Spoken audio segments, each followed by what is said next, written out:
Winding down their operations, the official search came to an end on Tuesday. Large parts of the plane and its black boxes were found during the search, but more than 50 bodies are still missing. There were indications that the plane ran into bad weather, but the cause of the crash is unknown. Alice Bodhisatria has been speaking to the relatives of the passengers. This was the moment the relatives of the AirAsia passengers learned of their loved one's fate. It was day 3 after the plane went missing. Search teams spotted bodies in the sea. Frankie Chandra was on one of the military planes, along with a few other relatives who were given a first-hand look at the search operation. His brother Gani was one of the passengers.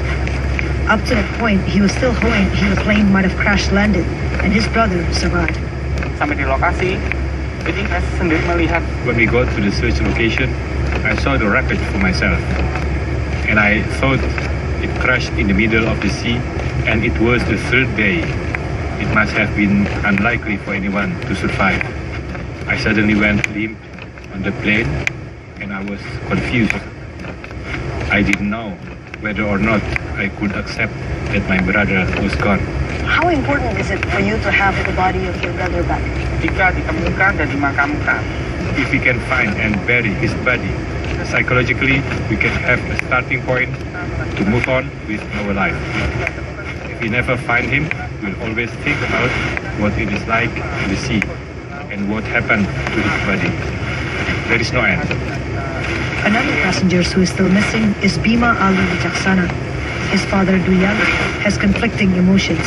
Saya ada harapan saya. Since we haven't found his body, I hope. You still believe that your son might still be alive? Barangkali.